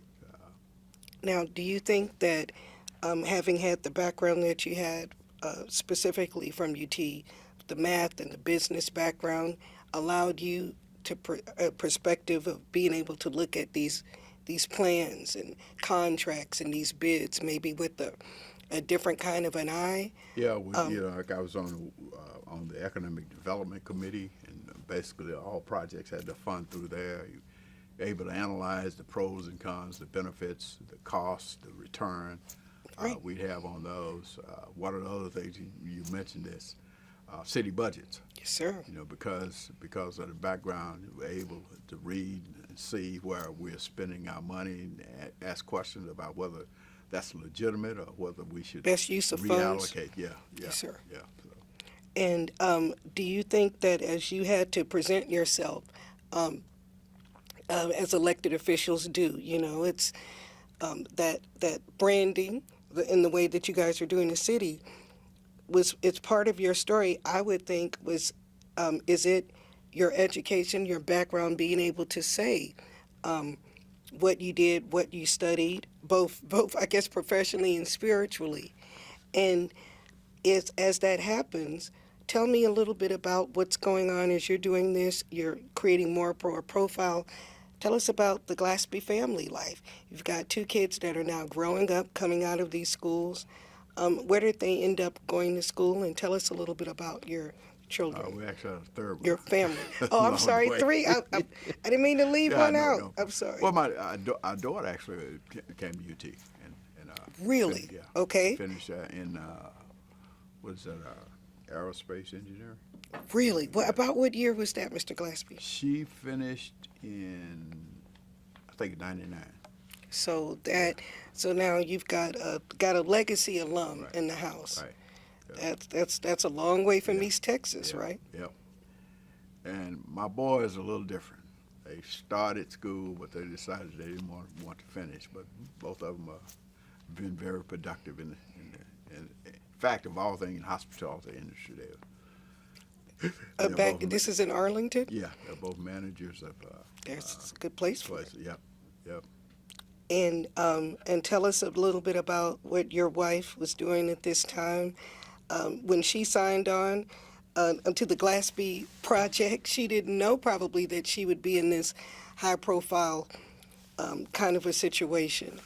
Tell us a little bit about that and that progression. When we moved to Arlington, she assumed this insurance agency, and then in I think it was around probably mid-'80s. She started working for MCI. Oh, wow. And she basically put in it's from 1984, because she put in a career in MCI. Of course, it changed. It went through, right, But buyouts, mergers. Yeah.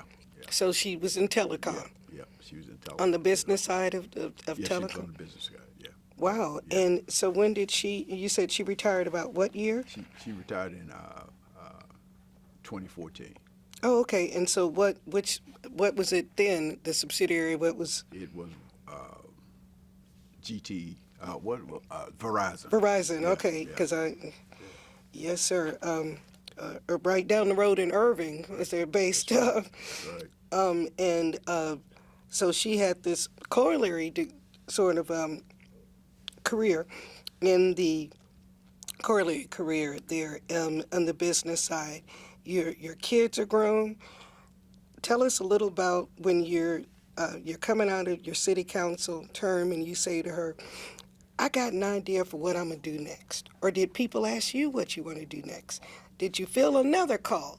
Tell us a little bit about that, Mr. Glassman. Well, I think kind of goes back with your experience that I've been able to garner over the years. I'm trying to take a role more and more of helping identify our young leaders who are coming along and providing whatever direction and guidance I can with them, while still doing some things like I mentioned Arlington Memorial Hospital, Yes, sir. Texas Health, the overall corporate entity. I'm on a committee to help them allocate funds to service as much as possible to help the health of local communities. Southern Bible, I'm still on the board of Southern Bible, and we're Oh, about really? to get accredited. Oh, you went on to, and which accreditation group? That's a whole process. Accreditation is nothing. What is That's, it? ABHE. oh, wow. Yeah. So then that would be, it is nothing to sneeze at for people who don't understand that Right. process of Right. meeting, these drivers, meeting these metrics that they want to be a fully accredited school, which also then opens it up for a lot different opportunities and qualifications for the students that do that. So, I mean, you're serving in your community in many, many ways. What's next for Mr. Glaspie? I would like to relax. Well, you certainly earned that. No, But we have a couple of young grandsons, and then a couple that are in their teens. So I want to make sure that I give them as much guidance as possible. and this is in Arlington? Uh, Or they, Three are in the Dallas-Fort Worth Metroplex. okay, so in the And one Metroplex. is in and Houston, yeah. One is Okay. in Houston. All right. And want to try to assure that, encourage them to do as much as they can to understand who they are, what they're about, what they can do, and pursue that, and do all we can to help them pursue. And you have a daughter who came and studied here and graduated here. Your legacy alumna, as I refer to her as. Are you taking that same kind of interest in the education of your grandkids as well? Yes. Oh, yes. And looking at that next, That's right. we've got student helpers. Our amazing tech team on this project are primarily undergraduate and graduate students. We have one here who's helping us. What kind of message or what would you like to share with a student of color that's attending University of Texas in Austin right now in terms of, here it is, 2022?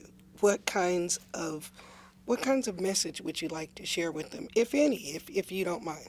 Well, I would think to take full advantage of the educational opportunity that you presented here, because one of the things about it, that old saying, mind is a terrible thing to waste, and that which you grasp and are able to take advantage of and implement is something that cannot be halted or slowed down. You put yourself in a position where doors are just opened for you, and you want to take full advantage of that, and just enjoy the experience of being here. This is kind of a unique environment. From what I've seen, there have been improvements over the years Yes, to sir. make it more and more a place in which a person of any color can come in and enjoy the college experience. I think sometimes we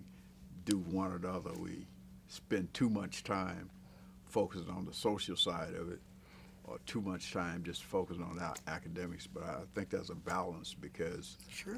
we're not just academic beings, but then we should realize we're not just social beings. Understand who you are, and understand what opportunities may be in front of you, and position yourself so that you can choose the opportunity that best fits you. One of the things that I saw an undergrad write in the Daily Texan, wrote a student op-ed in the Daily Texan newspaper just a couple of weeks ago. She said that as an African American, there is no dedicated space for African American, even for Black Greek letter organizations. She mentioned specifically.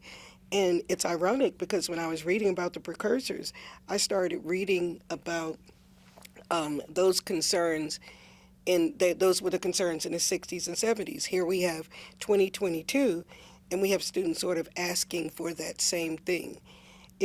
What would you say to students who said, you mentioned you guys kind of put together an informal space among the members of Alpha Phi Alpha, but what kind of... And then we had the Black Room. And you had the Black Room, Yeah. that's right. Yeah. And now there's an amazing diversity department here that's doing all kinds of things. They've got some real initiatives. What would you say specifically to, when you mentioned this happy medium, what would you say to students of color in terms of not just finding that medium, but in ways that they can enhance the whole person of who they're going to be, strengthen themselves, their organizations, leadership, things you may have learned here and are applying now down the line? Any messages or any thoughts on that? I think it's really beneficial to be able to interact with one another, share experiences, challenges you may have encountered, and how you go about resolving those challenges, and just really understanding who you are and understanding who we are. I think one of the big things that we wrestle with a great deal is, particularly as the generations following, is we don't necessarily understand kind of where we came from and what it has taken for us to get to where we are. And I think the more you understand, the more comfortable you are with yourself and with where you're going. And also it can energize you, make you realize all this has been put in place so that you can get to where you are. And it means that it's time for you to take the baton and take it further. And when you mention the baton, I have to say I'm hoping that this project helps to put both a face and a voice in these stories together in a way that's of value, because they're amazing stories we're hearing for you guys. We're so grateful for you participating in this project. I'm grateful for the time and what you've shared. When you heard about this project, what did you think, if you don't mind sharing? And did you have to convince yourself to want to do it? And you couldn't have been surprised with all you've achieved that you would get another call from us. But tell us a little bit as we close out about what you think this project could be or what it could do. Well, I think it could, as we were alluding to, it can be helpful in setting the stage for getting a grasp of what this process has been about in transitioning us from citizens who were just burdened with obstacles to one in which we can participate fully in what the American dream is all about. And it's twofold. You know, on the one hand, we tend to look at the impact it's going to have on African Americans, but we also have to understand the impact it's going to have on whites, you know, for example, because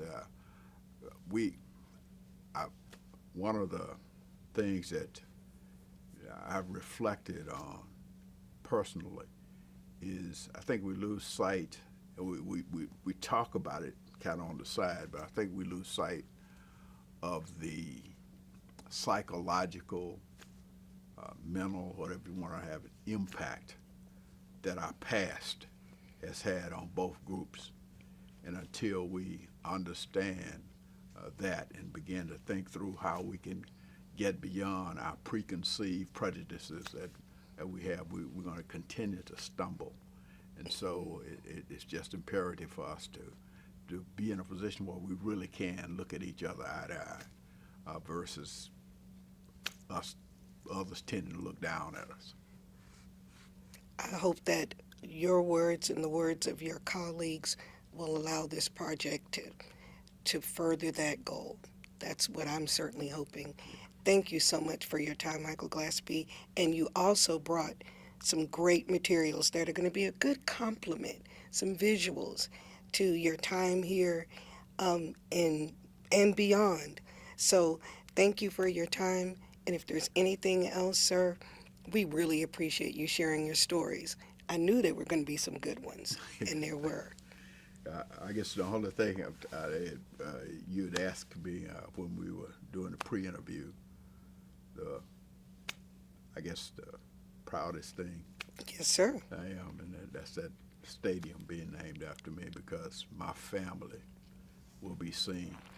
That will be the Michael Glaspie Athletic Complex. Right. Yeah. That the city of Arlington is the Actually, Arlington, school district, the school yeah. district, Yeah. in the school district Arlington. And when does your name go up on the side of that building, sir? They're in the process of doing the planning for it. So, and it'd probably take about a year or so to build. But And you also, another thing as we kind of close with that theme of legacy, you were sharing your middle name is one that 3 generations of your family had to when you got it, you were the third. And now you've passed this on to a son and a grandson. right, yep, So they will literally be able to see their name on the side of a building. right.